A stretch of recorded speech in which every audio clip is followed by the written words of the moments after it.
Bonjour à tous, je suis Xavier Lespinasse, Agapé France, ok. Voilà, je suis missionnaire dans la mission Agapé France, que plusieurs connaissent peut-être. Je suis marié, j'ai 3 enfants, je suis missionnaire depuis plusieurs années dans cette mission.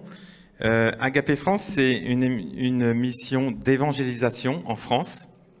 Je fais un petit rappel pour ceux qui ne connaissent pas. On fait de l'évangélisation sur plein de secteurs dans la vie et on fait aussi de la formation de disciples. On est à peu près 80 équipiers à temps plein en France, d'environ une dizaine de ministères. Notre vision, c'est que chacun puisse rencontrer une personne qui connaît Jésus dans son entourage.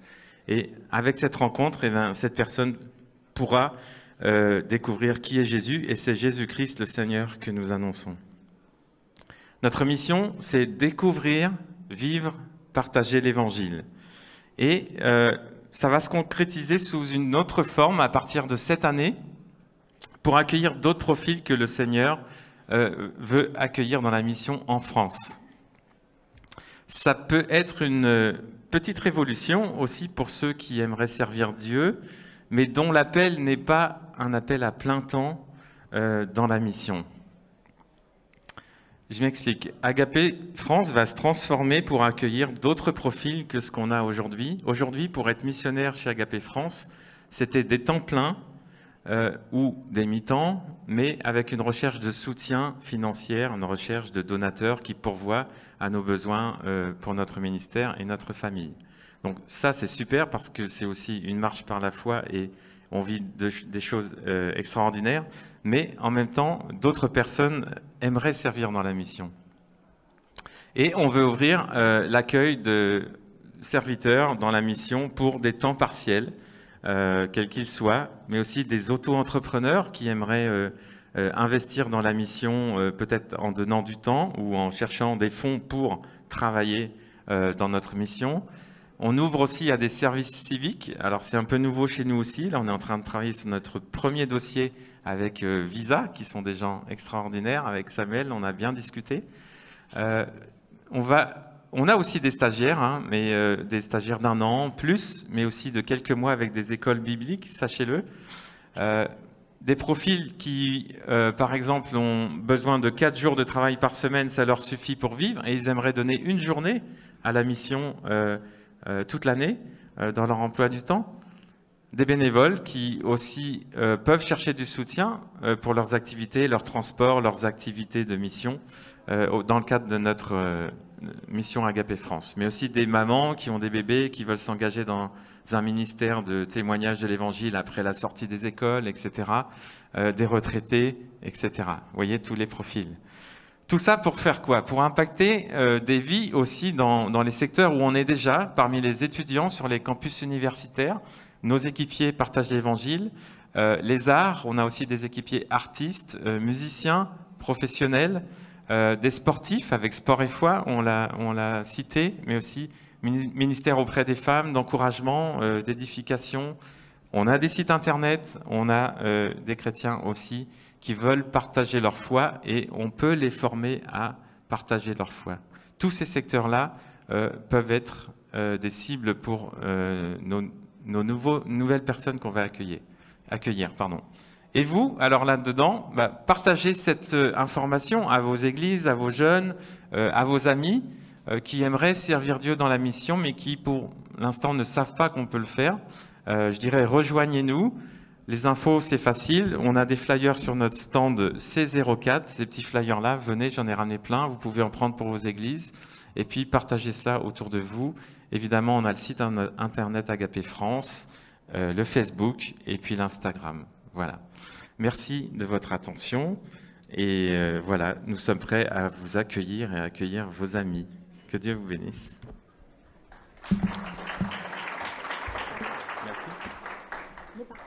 Xavier, tu as dit beaucoup de choses, alors peut-être pourrais-tu nous laisser un mot pour Agapé France. Venez servir avec nous. Ça fait 3 mots. Mais... C'est un beau programme. Merci.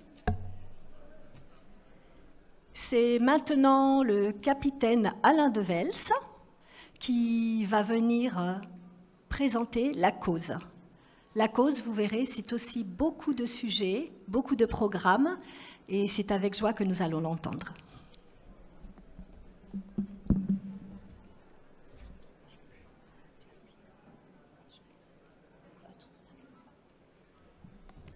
Merci Marie-Jo, bonjour à tous.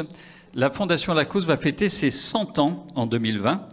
Et la Fondation La Cause, c'est une vieille dame, mais qui est bien connectée et bien moderne aujourd'hui. Elle répond à 4 départements. Elle est fondation reconnue d'utilité publique, créée dans le monde chrétien, évangélique, protestant. Et elle fonctionne qu'avec des dons, pas des subventions de l'État, même si on a voulu cette rigueur de fondation reconnue d'utilité publique. Et elle travaille pour l'adoption. Il y a plus de 2000 enfants qui ont été adoptés dans nos différentes paroisses sur toute la France. Actuellement, c'est surtout Madagascar, mais aussi le parrainage d'enfants avec 20 orphelinats chrétiens. Il y en a à Madagascar, en Haïti, au Cameroun, au Togo. Un service de conseil conjugal et familial qui accompagne les gens qui veulent se marier, rencontrer des chrétiens par des séjours, par des mises en contact. Un réseau Sol face Sol, solidaire face à la solitude. Et puis pour les handicapés visuels, une bibliothèque sonore et braille qui permet, en franchise postale, envoyée dans le monde entier, de recevoir des ouvrages chrétiens. Voilà, ça c'est la Fondation La Cause, mais on est connecté, alors on va essayer de montrer en musique et en images, si ça marche.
Voilà, La Cause vous attend dans la salle J. Vous pourrez prendre ce petit dépliant avec tous les 4 départements qui sont présentés.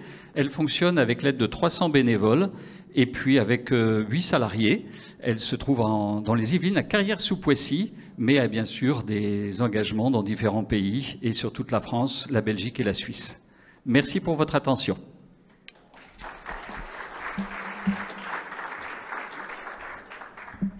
Quand je vous avais parlé de diversité, vous voyez au sein même des associations, au cœur même de leur activité, il y a beaucoup de choses.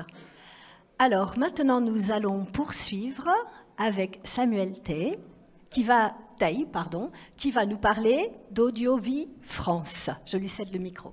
Je te remercie.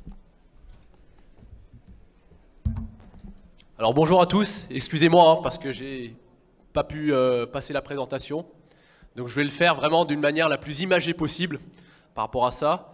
Alors Audiovie existe depuis 80 ans et c'est une association qui produit du contenu pour partager le message de l'Évangile dans plus de 6000 dialectes. On en a 11 000 référencés dans le monde. L'objectif que Dieu nous a donné depuis 2000 ans, c'est de partager l'Évangile jusqu'aux extrémités de la terre.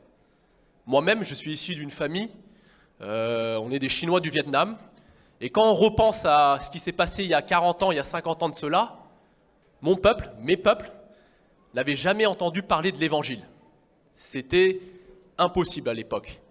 Mais progressivement, on peut utiliser la technologie aujourd'hui pour partager ce message de l'Évangile, et on voit aujourd'hui en Europe, dans l'Occident, que les peuples arrivent jusqu'à nos portes.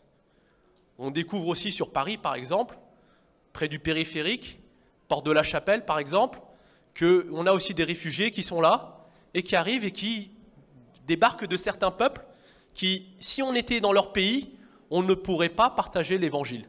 Ce serait impossible. Mais ces jeunes arrivent parce que c'est des familles. Et dans ces familles-là, il y a des jeunes qui viennent jusqu'en Europe, qui viennent jusqu'en France. Ils veulent découvrir la France, ils veulent demander l'asile ici. Et il y a des Afghans, il y a des Soudanais. À l'intérieur des Afghans, il y a encore de multiples peuples, de multiples ethnies qui la composent. Au Soudan, pareil, des Somaliens, etc., etc. Et quand on fait ce lien, on s'aperçoit que ces pays-là sont liés aux pays où les chrétiens sont persécutés. Vous prenez la carte qu'il y a dans Portes ouvertes, l'index de persécution, vous prenez les pays qui composent les 10 premiers pays, et on s'aperçoit que 7 ou 8 pays d'entre eux se retrouvent aujourd'hui à nos portes. Et donc, quelle est la responsabilité aussi de l'Église? Parce que nous, on n'est qu'une œuvre, mais l'important, c'est comment on s'articule entre nous. L'idée aussi, c'est ça, c'est de faire en sorte finalement que nous puissions apporter l'Évangile. Et Audiovie, justement, veut proposer cette expertise aux églises. On intervient justement auprès des églises, on sensibilise les églises sur nos outils qui existent. Et je vais vous montrer très rapidement un outil qui s'appelle Fivefish. Donc il suffit d'aller sur Google Store, Play Store, donc ceux qui ont un smartphone. Et aujourd'hui, beaucoup de personnes ont cet outil-là qui s'appelle le smartphone. Vous pouvez télécharger Fivefish, 5 fiches. Vous rentrez à l'intérieur, et puis à l'intérieur, il y a beaucoup de langues. C'est classé par pays. Alors malheureusement, je ne peux pas vous le voir de manière visuelle, mais je peux vous le faire entendre, au moins. Et vous avez beaucoup de langues qui sont là à l'intérieur, et vous pouvez faire écouter le message de l'Évangile, le partager directement aussi, très très rapidement de smartphone à smartphone, parce que des fois, quand on est en contact direct avec ces gens-là, on leur dit qu'on est chrétien, mais on ne sait peut-être pas quoi dire au début. Et eux, ils savent qu'on est chrétien, donc venant de leur pays, certains d'entre eux s'attendent au moins à ce qu'on leur partage de quoi il s'agit, c'est quoi l'Évangile. Certains font preuve de curiosité, et peut-être plus si affinité. Et donc, ce qui est important, je vais vous montrer un exemple. Là, j'ai pris l'Afghanistan, j'ai pris une des langues principales qui s'appelle le Dari, et je peux faire écouter très rapidement le message avec une baffe Bluetooth, par exemple. Là, c'est parce qu'on est beaucoup, donc j'ai mis un peu...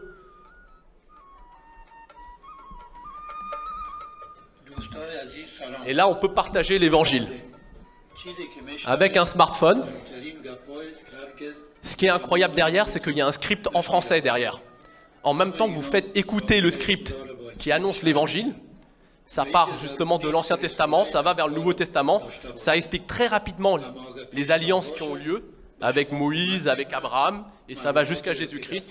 Vous pouvez utiliser cet outil-là pour partager l'Évangile au peuple non atteint. Donc ça, c'était vraiment pour vous montrer très rapidement l'outil. C'est un outil qui est... si vous voulez en savoir plus, allez au stand J17. On est juste derrière la buvette. Et ce que je peux vous dire par rapport à ça, c'est qu'on veut vraiment être au contact des églises s'il y a des groupes de jeunes ou des groupes de moins jeunes aussi, qui veulent aller partager sur le terrain aux réfugiés, que ce soit partout en France. On est prêt justement à accompagner ce premier pas, de montrer que c'est possible et d'engager justement les églises dans cette direction-là. Et on peut avoir des jeunes de 15-20 ans, des gens qui ont peut-être 70-80 ans, mais je pense que c'est dans le fait qu'on est de générations différentes. Lorsqu'on va voir ces gens-là, on a aussi un témoignage qui est percutant. Voilà.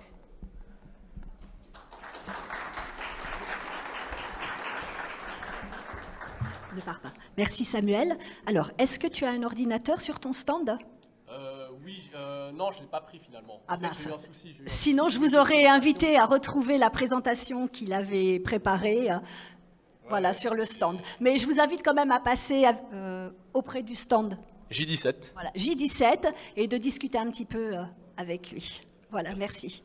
Alors, est-ce que vous avez remarqué que souvent, dans les présentations, il est question de l'âge de l'association ? Et pour certaines, ça remonte à pas mal de temps. Alors maintenant, j'aimerais poser une question à Daniel Illion, qui va nous parler du sel, savoir depuis quand le sel existe. Daniel, si tu veux bien venir.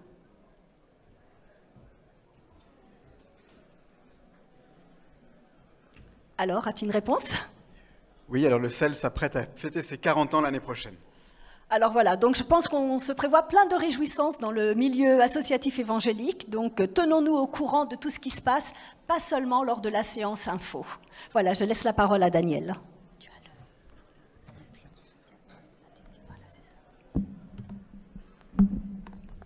Voilà, bonjour à tous, je m'appelle Daniel Illion et je travaille comme responsable des relations avec les églises au sein du CEL.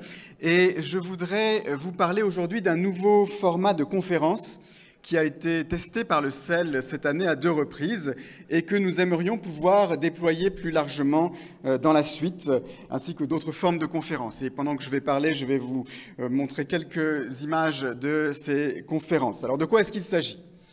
D'abord, en 2 mots, je rappelle ce qu'est le CEL. Le CEL est une association protestante de solidarité internationale qui vise à améliorer les conditions de vie de personnes et de populations en situation de pauvreté dans des pays en développement et qui a été créée par l'Alliance évangélique française au début des années 80. Nous avons 4 missions. 3 d'entre elles concernent les activités que nous soutenons sur le terrain avec des partenaires chrétiens locaux, le parrainage d'enfants, des projets de développement communautaire et des actions de secours d'urgence.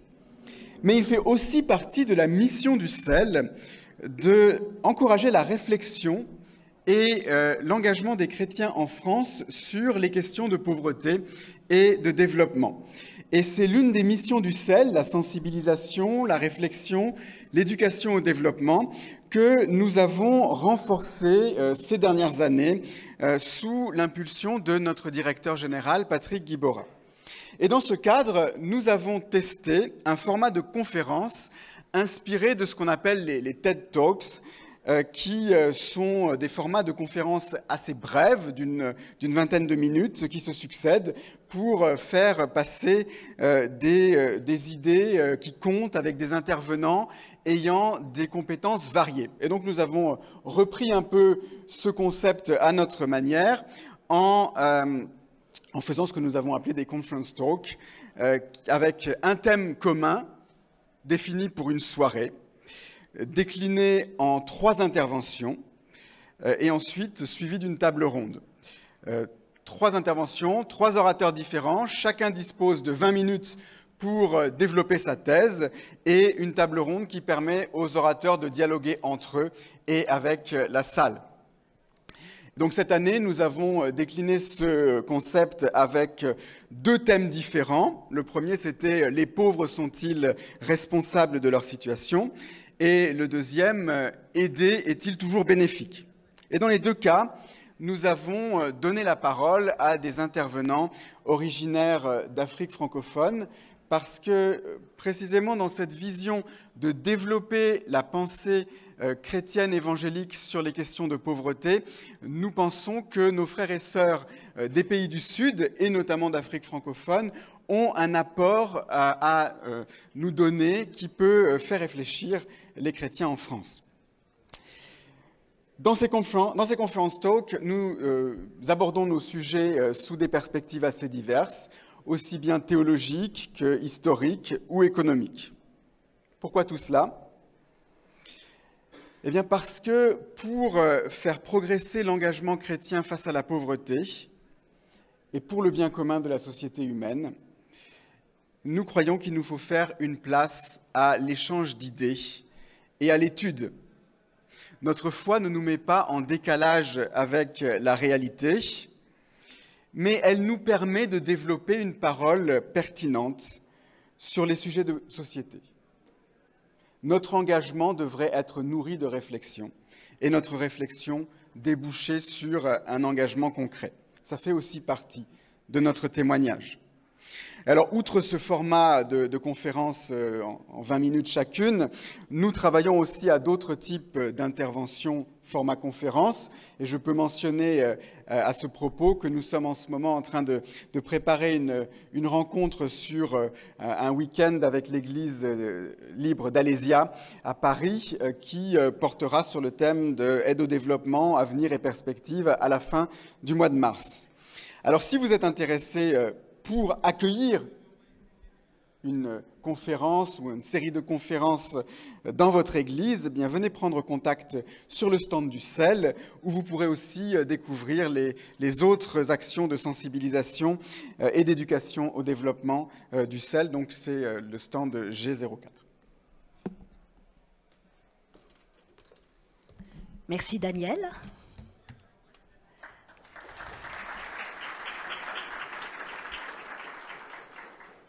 Notre voyage va se poursuivre avec une escale missionnaire maintenant, une association qui porte son nom, qui fait un petit peu résonance avec le thème du centre évangélique cette année.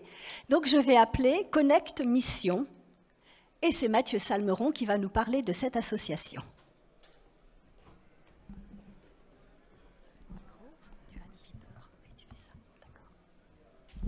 Bonjour à tous.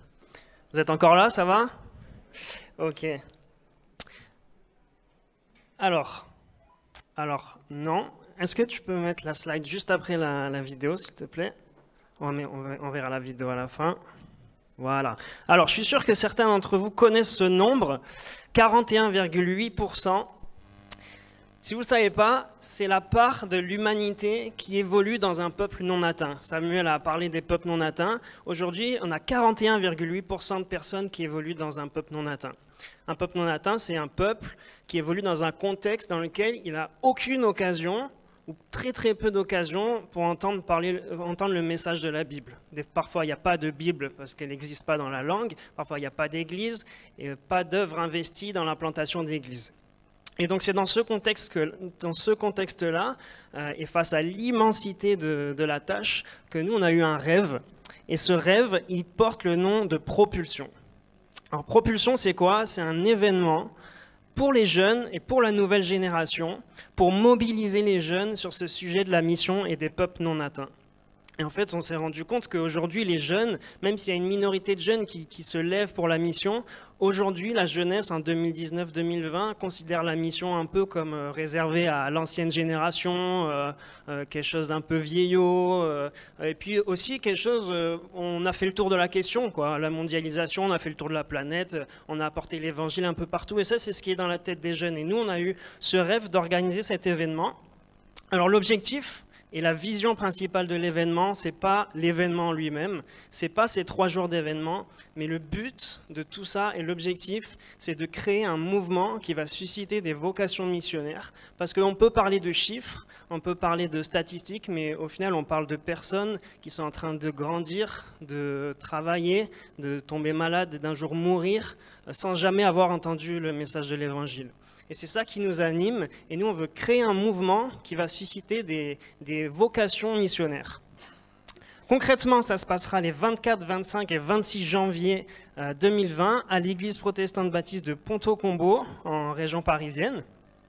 Ce sont 3 jours pendant lesquels on va mobiliser les jeunes et leur faire prendre conscience que la mission les concerne eux maintenant. Ils ne sont pas les futurs missionnaires, ils ne sont pas les acteurs de demain, mais ils sont les acteurs d'aujourd'hui pour la mission et on a besoin qu'une nouvelle génération se lève. Et on fait ça avec Connect Mission, du coup, c'est pour ça que je présente ça dans le cadre de l'association Connect Mission, qui est une entité qui regroupe plusieurs œuvres missionnaires. On aura quelques orateurs que vous connaissez peut-être, Manu Renard, Benjamin Short, qui est un missionnaire investi dans un peuple non atteint en Côte d'Ivoire, Pierre-Nicolas à la louange. Et donc la particularité de cet événement, c'est que toutes ces œuvres qui seront présentes vont venir avec un voyage, avec un projet court terme spécifique à la vision de l'événement, un projet dans un peuple non atteint. Et donc pendant les 3 jours, les jeunes vont entendre parler de tous ces projets. Et à la fin des 3 jours, ils auront la possibilité de signer pour un de ces projets. Ils auront la possibilité de s'inscrire à un de ces voyages court terme pour l'été 2020. Alors, dans notre rêve initial, on aurait aimé qu'ils viennent avec leur passeport et qu'il y ait des bus qui les attendent sur le parking pour qu'à la fin des 3 jours, ils puissent partir. Mais voilà, on va s'adapter et on fera ça sous forme de projets pour lesquels ils pourront s'inscrire. Alors qu'on soit bien clair, cet événement, il va coûter 10 € les 3 jours, repas compris. Alors, c'est un tarif qui a été choisi pas parce qu'on a mal anticipé le modèle financier de cet événement, mais c'est parce que notre cœur, il brûle pour cette génération et pour que cette génération prenne conscience de l'enjeu missionnaire. Et je ne vais pas vous demander d'argent aujourd'hui, et ce n'est pas le but, mais on a vraiment besoin de vous pour mobiliser vos jeunes à venir à cet événement. C'est quelque chose de nouveau, c'est un sujet qui n'est pas forcément très excitant pour les jeunes au premier abord. Et dans la forme, on veut faire un événement qui parle aux jeunes, avec un ton qui parle aux jeunes, avec des codes qui parlent aux jeunes, mais avec un fond qui parle de mission et d'aller répondre à l'appel missionnaire de Matthieu 28. Donc, on va regarder une petite vidéo pour résumer tout ça, mais vraiment, je vais vous lancer un appel à mobiliser vos jeunes pour les faire venir dans cet événement de fin janvier. Merci à tous.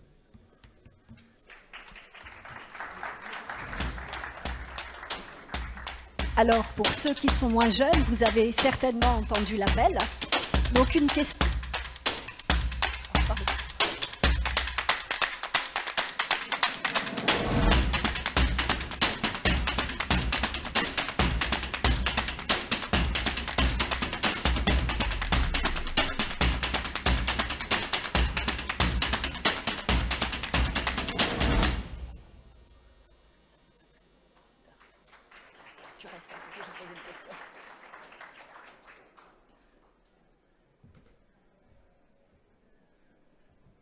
Voilà, alors je vous disais tout à l'heure, pour ceux qui sont moins jeunes, vous êtes quand même intéressés par le projet, je suppose. Donc, je vais demander à Mathieu s'il y a un moyen, si vous avez prévu que certaines personnes parrainent éventuellement un jeune ou l'accompagnent sur le soutien financier, soutien spirituel. Quelque chose est envisagé dans ce sens ? Alors, sur l'aspect financier, on a voulu réduire les coûts au maximum. Ça coûte 10 € l'événement tout compris, 20 € si les jeunes ont besoin d'un logement. Mais c'est surtout sur l'accompagnement des jeunes. On vous encourage à venir en groupe de jeunes, à mobiliser vos responsables de groupe de jeunes pour vivre le projet, mais revenir avec le projet dans votre église et mobiliser l'église sur ce sujet des peuples non atteints. Donc voilà, c'est sur ce côté-là qu'il y a du mentoring à faire. Merci beaucoup. Je vois que vous avez beaucoup de défis devant vous. Alors maintenant, c'est un binôme qui va monter sur l'estrade. Je vais appeler... Ah oui, alors... Est-ce que vous avez entendu la question? Jusqu'à quel âge le projet? On est jeune à partir de 15 ans jusqu'à 150 ans. Voilà. Et sinon, si vous avez d'autres questions, passez au stand. Qui est le stand? J9. Est-ce qu'on a fini avec Connect Mission? Alors, on va appeler le binôme dont je parlais tout à l'heure, David Métro et Sandrine Roulet, qui vont évoquer Alliance Presse. Presse papier et presse Internet, j'imagine. On va leur donner le temps de monter. Est-ce que vous pouvez nous donner l'âge aussi d'Alliance Presse, allez, puisqu'on y est? On a fêté les 30 ans d'Alliance Presse en avril. Voilà, il me semblait bien qu'il y avait un anniversaire. Bon, ben, bon anniversaire à Alliance Presse. Merci. En fait, on va commencer par faire une petite mise en scène pour vous présenter un de nos derniers magazines. Donc, bonjour Sandrine. Salut David. Salut David. En fait, je suis un peu embêté parce que j'ai ma fille qui arrive sur ses 3 ans et elle est très demandeuse d'histoire. Et je crois que j'ai quasiment emprunté tous les livres de la médiathèque en bas de chez moi. Et voilà, je voulais savoir si tu avais des idées, quelque chose avec des bonnes histoires. Ma fille est assez curieuse. J'ai aussi ma nièce qui serait intéressée par ce genre de choses. Est-ce que tu aurais une solution pour moi? Super David, alors merci pour la question, ça tombe vraiment bien, parce que Alliance Presse lance un nouveau magazine pour les 3 à 7 ans, c'est FIPS, avec des bricolages, une histoire biblique, des coloriages, des recettes, plein de super programmes. Je te montre. Et du coup, ça s'adresse, c'est pour les enfants, c'est pour quel âge? Oui, alors c'est pour les 3 à 7 ans.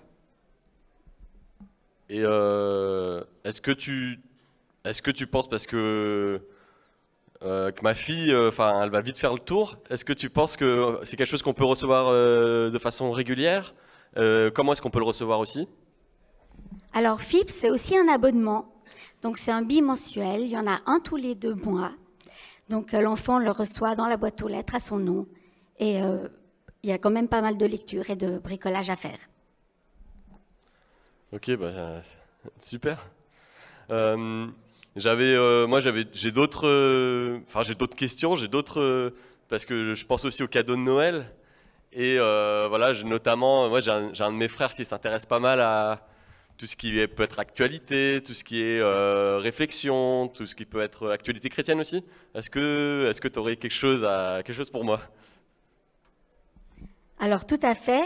Alliance Presse diffuse le christianisme aujourd'hui depuis des années.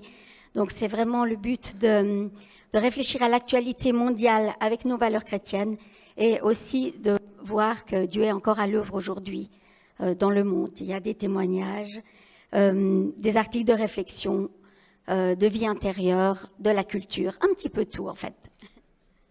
Et il me semble aussi que toi, à titre personnel, tu es rédactrice en chef. Est-ce que tu peux me parler un peu de ton magazine? Alors, Trampoline pour les 8-12 ans, donc c'est juste après le FIPS. Donc là, c'est vraiment de la pré-évangélisation pour montrer aux enfants qu'on peut parler de la foi comme des autres sujets, de la nature, de l'école, etc. Et c'est un petit magazine qui est vraiment une super idée de cadeau aussi pour vos enfants de vos écoles du dimanche, mais aussi pour diffuser si vous faites des actions dans la rue. Trampoline, il est diffusé dans les camps de quartiers libres, de l'armée du salut, du grain de blé, etc. Et vous pouvez en commander volontiers des grandes quantités à Alliance Presse. Très bien. Et pour la famille, pour le couple Alors tu vois, on a vraiment tout, hein, Alliance Presse. On a même pour les couples et les familles, Family, qui est un trimestriel, qui donne des pistes pour les enjeux du couple et aussi de l'éducation. Très bien. Et une dernière chose, toi aussi tu es rédactrice, tu as plusieurs casquettes, tu es aussi rédactrice dans le spirituel que je vois entre tes mains. Est-ce que tu peux nous dire un mot sur la nouvelle formule? Voilà, alors spirituel, c'est pour que les femmes soient bien dans leurs relations, dans leur foi et dans leur basket. Donc il y a vraiment une partie personnelle, relationnelle et spirituelle dans ce magazine. Une bonne idée de cadeau, messieurs, pour vos épouses, soit à Noël, soit à la fête des mères. Et c'est aussi un journal qui est vraiment tourné vers les non-chrétiennes. Le vocabulaire, le langage est vraiment pas de toi de Canaan.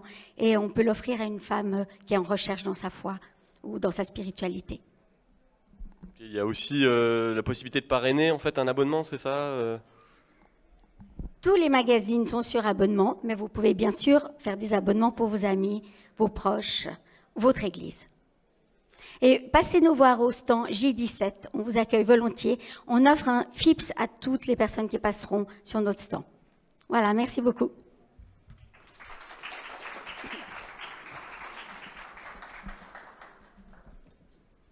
Merci. Nous allons élargir notre espace, nous allons élargir notre horizon, et c'est avec Arocha que nous allons le faire, et Jean-François Mouot qui va venir nous en parler.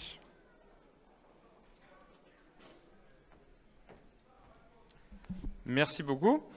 Alors, je suis directeur de l'association Arocha France Et alors pour ceux qui ne connaissent pas l'association Arocha France, et je réponds à une question qu'on m'a pas posée, mais on va aussi fêter notre 20e anniversaire en France au mois de février. Et on va bientôt fêter le 40e anniversaire de l'association Arocha France, Arocha International, puisque c'est une association qui a été créée par un pasteur il y a 40 ans au Portugal. Et Arocha, ça veut dire le rocher en portugais. Et donc Arocha, c'est une association qui travaille dans le domaine de la protection de la nature et de l'environnement, protection de la création, sauvegarde de la création. Et c'est un sujet qui aujourd'hui est dans tous les médias. C'est pas à vous que je vais l'apprendre. Donc vous savez que c'est aussi un sujet d'angoisse pour le monde contemporain, avec des tas de jeunes qui se mobilisent autour des enjeux climatiques. Vous avez entendu parler des grèves pour le climat avec la jeune Suédoise Greta Thunberg. Vous avez peut-être entendu parler aussi des mouvements qui s'appellent Extinction Rebellion, qui sont en fait animés par des personnes qui sont convaincues que la crise écologique actuelle est telle que le monde est dans un risque réel d'effondrement. Vous avez peut-être entendu parler de cette nouvelle science qui s'appelle la collapsologie, de l'anglais collapse, effondrement. Et il y a une véritable angoisse dans le monde aujourd'hui sur cette question environnementale. Le monde, face à cette angoisse, face au mur devant lequel on se trouve, a deux réponses en quelque sorte. La première réponse, c'est une réponse technologique, de dire je schématise bien sûr à grands traits, mais c'est de dire on va pouvoir s'en sortir grâce à la technologie, on va inventer des solutions pour régler les problèmes environnementaux. Je ne crois pas du tout qu'on va s'en sortir comme ça, parce que l'histoire nous montre que les solutions technologiques qui sont censées répondre à des problèmes, souvent créent de nouveaux problèmes encore plus importants. La deuxième réponse du monde, c'est une réponse un peu humaniste qui consiste à dire il faut que chacun fasse sa part. Vous connaissez peut-être la légende du colibri qui est colportée par certains milieux écologistes humanistes, on va dire, qui consiste à dire devant un immense incendie de forêt, on va tous aller jeter une petite goutte d'eau pour éteindre l'incendie. Et en tant que chrétien engagé sur ces questions depuis de nombreuses années, on reconnaît la réalité de la crise environnementale actuelle et la réalité de l'angoisse des nations devant ce problème. Luc 21-26 dit « Les nations rendront l'âme de terreur dans l'attente de ce qui surviendra pour la terre ». Je crois qu'on est dans ces temps prophétiques. Donc on reconnaît à la fois l'urgence de la crise climatique, et en même temps, et c'est là peut-être ce qui nous distingue, c'est de reconnaître aussi notre impuissance complète à résoudre le problème qui est devant nous. Et plutôt que de se voiler la face et de se dire on va s'en sortir avec des mesures bien sûr qui sont importantes et nécessaires, de recycler plus, de consommer moins, de prendre moins l'avion, voilà, ce genre de mesures sont importantes dans la prise de conscience des problèmes et dans notre volonté d'être plus en harmonie avec ce que nous enseigne l'Évangile. Mais en même temps, il s'agit de reconnaître qu'on est impuissant face à cette crise et que même en faisant tous ces gestes-là, c'est pas ça qui va solutionner le problème devant lequel on est.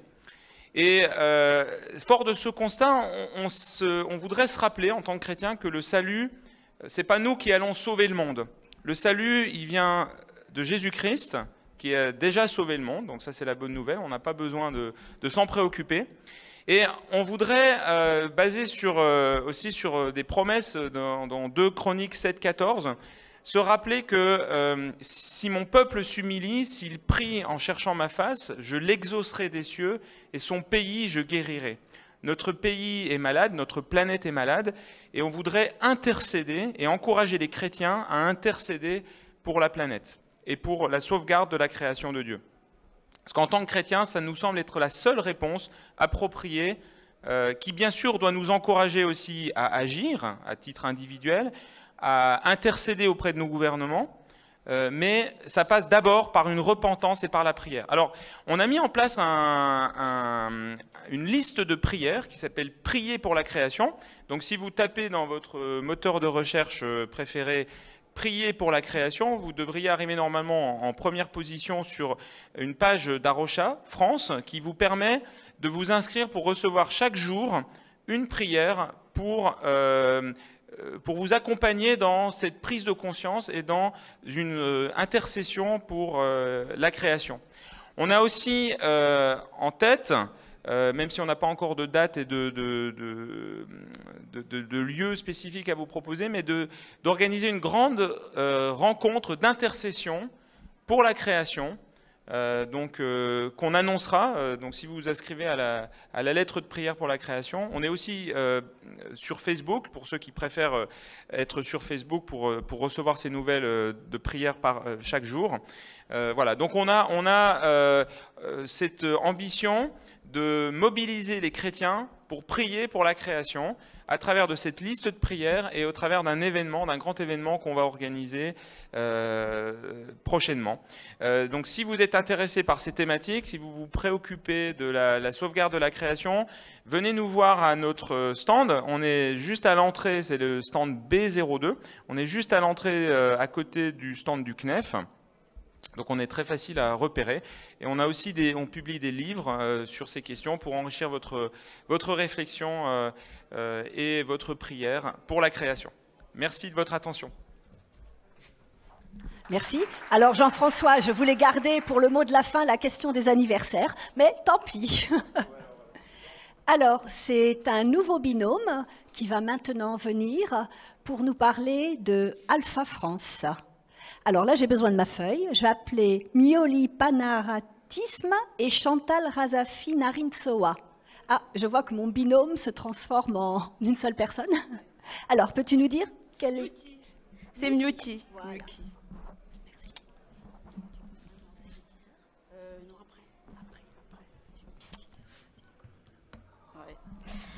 Bonjour à tous. Alors moi, c'est Miuti et je suis chargée de communication digitale au sein des Parcours Alpha. Du coup, les parcours alpha, je pense qu'il y a quand même pas mal. Qui connaît les parcours alpha? Ah oui, quand même. Du coup, je vais quand même vous expliquer ce que c'est pour ceux qui ne connaissent pas. En fait, c'est un outil qui permet aux églises de faire connaître Jésus, qui permet d'évangéliser et donc de répondre à cet appel de Jésus qui nous demande d'annoncer la bonne nouvelle dans toutes les nations. Et donc concrètement, ce qu'on propose, c'est une série de rencontres pour explorer librement les bases de la foi chrétienne. Et en fait, à chaque rencontre, c'est composé de 3 choses: repas, topo, discussion. C'est-à-dire qu'il y a un premier temps où il y a les non-chrétiens et les chrétiens qui se rassemblent et ils mangent ensemble et c'est vraiment un temps convivial. Et ensuite, après, il y a un temps de topo, c'est-à-dire qu'il y a quelqu'un qui parle d'un thème spécifique. Par exemple, le thème du jour, c'est qui est Jésus. Et après, il y a un temps d'échange. Tout le monde est en train de... Voilà, il y a des débats où il y a des échanges sur les avis des uns et des autres. Et en fait, le truc, c'est qu'au fur et à mesure où les gens se rencontrent, il y a des gens qui se convertissent, qui donnent leur vie à Jésus et qui intègrent aussi l'Église. Et c'est comme ça que ça marche. Et donc maintenant, je vous propose une vidéo qui va vous expliquer, en fait, pour animer les topos, il y a 2 manières. Soit il y a un orateur, donc quelqu'un qui fait l'exposé, ou alors il y a une vidéo qu'on fait passer. Et ça, c'est ce qu'on appelle la série alpha. Je vais vous proposer cette vidéo. C'est la bande-annonce pour animer.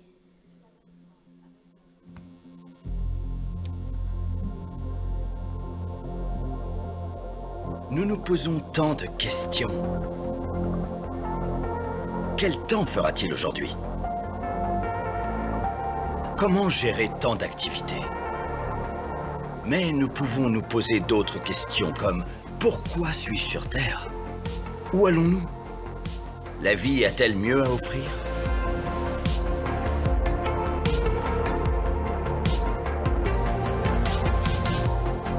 Ma réponse concernant ce problème, le plus épineux posé à l'homme, celui de l'existence de Dieu, n'avait absolument aucun fondement intellectuel. J'étais arrivé à cette conclusion sans avoir vraiment regardé les preuves. Et j'étais censé être un homme de science.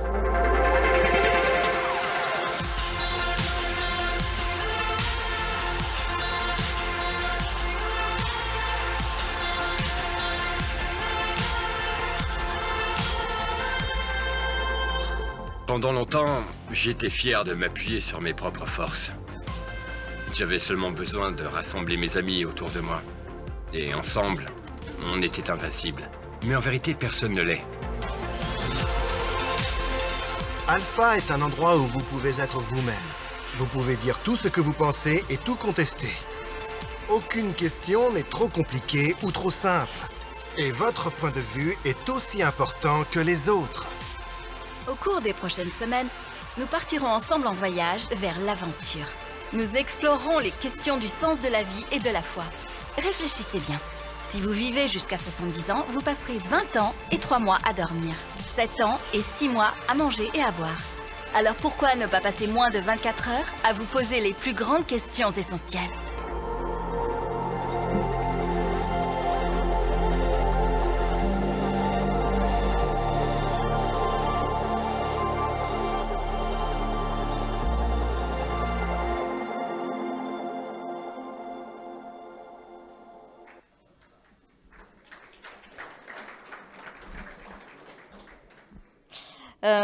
Donc voilà, c'est une autre vidéo pour animer les parcours alpha.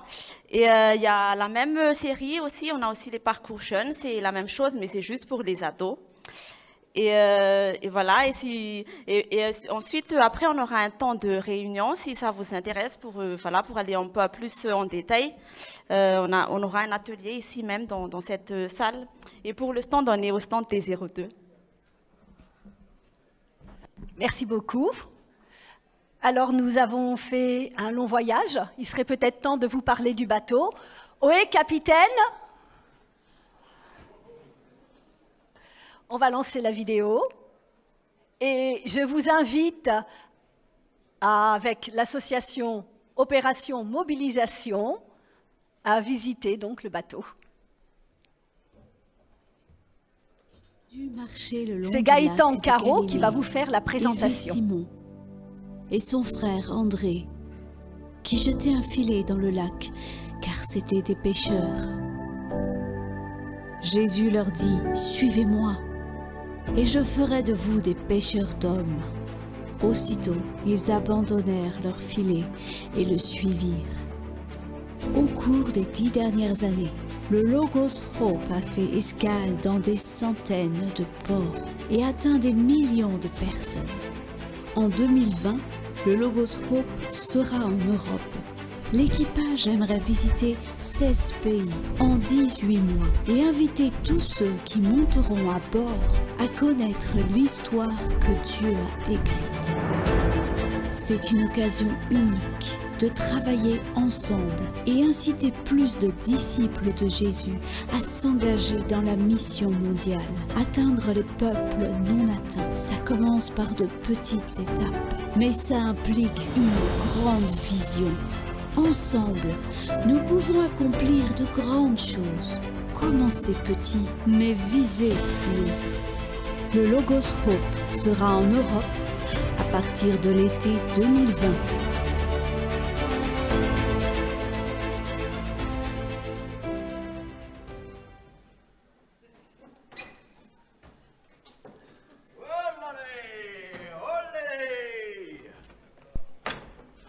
Merci beaucoup. Mesdames et messieurs, j'ai une question à vous poser. Avez-vous déjà traversé une tempête? Non? Alors, permettez-moi de reformuler ma question. Si la vie n'était pas carrée, comme on voudrait le vouloir, et toute bien déterminée, mais si elle était un bateau, alors, d'un coup, ma question prend sens peut-être pour vous. Avez-vous déjà traversé une tempête dans votre vie? Je suis le capitaine Mardetout. J'ai traversé des mers du monde, 33 ports, 14 pays, et je n'ai jamais traversé de tempête de ma vie. Cependant, ma vie a fait naufrage. Le jour où j'ai touché le fond, mon cœur était dans une tempête. Il y avait le vent qui soufflait de partout. Je ne savais plus qui j'étais. J'étais entêté, je ne faisais qu'à ma tête. C'est pour ça qu'on m'a nommé capitaine Mardetout. Et voici qu'un jour, la tempête était si forte. Je savais pourtant qu'il y avait une tempête qui arrivait. Mais je voulais faire à ma tête, et voici le vent a soufflé, les voiles se sont déchirées. Alors, à mon poste de commandement, j'ai fait un message de détresse. J'ai appelé au secours. Mayday, Mayday, venez me sauver.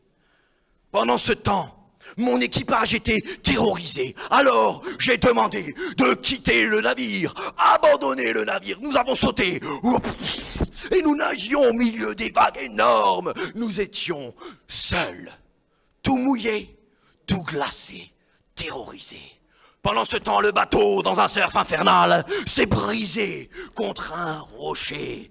Ah, et il s'est mis à couler. Et tout au fond du trou encore, alors qu'on pouvait imaginer le reste de la carcasse, elle s'est aussi brisée. Voyez-vous, nous avons parlé des peuples non atteints, des peuples non touchés par l'évangile. 16 000 sont répertoriés. 7 000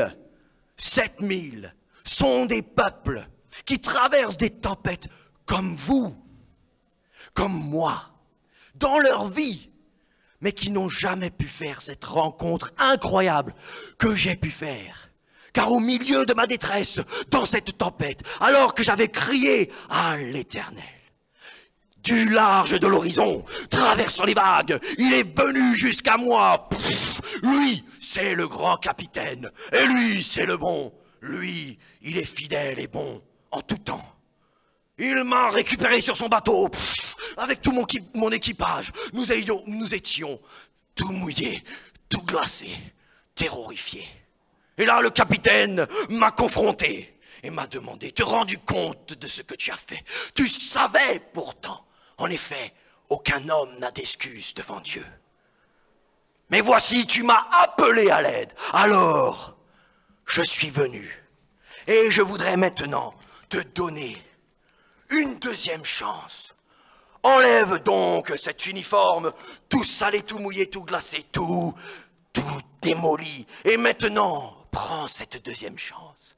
C'est la chemise de ceux que reçoivent ceux qui sont les enfants de Dieu. Oui, depuis ce jour, le grand capitaine, Jésus, est devenu le capitaine du capitaine marre de tout. Alors aujourd'hui, je suis une vie transformée, je peux sourire, oui. Oh, beaucoup de Français ont besoin de cela. Mais 7000 peuples dans le monde n'ont jamais entendu parler d'une vie transformée par ce grand capitaine. Ils ont besoin de l'entendre. Et nous voulons faire d'une occasion très forte un temps pour accueillir les jeunes et les moins jeunes, mobiliser et faire une plateforme de cohésion. Nous allons répondre à ce besoin énorme de la moisson en faisant venir notre fleuron de la flotte d'OM, le Logosoap. Il débarquera du 17 juillet jusqu'au 4 août à Rouen. Oui, mesdames et messieurs, le Logosoap, c'est le navire d'opération mobilisation. Et nous sommes 400 à bord de ce bateau, 60 nationalités, tous volontaires et tous soutenus, peut-être par vous d'ailleurs. Un grand merci à vous. OM, c'est l'organisation Opération Mobilisation basée dans 110 pays. Nous avons quelque chose à dire, mais nous voulons nous mettre au service des églises. Et nous avons besoin que vous mettiez en contact avec nous pour que nous puissions établir ces partenariats, ces événements que nous allons pouvoir faire avec cette plateforme. Pensez-y, 40 tonnes de livres en bibliothèque, 200 tonnes en soute, un théâtre qui peut rassembler 400 personnes. Venez avec vos groupes de jeunes, venez avec vos églises, laissez-vous être mis en connexion et être mobilisés pour la moisson. Merci à vous.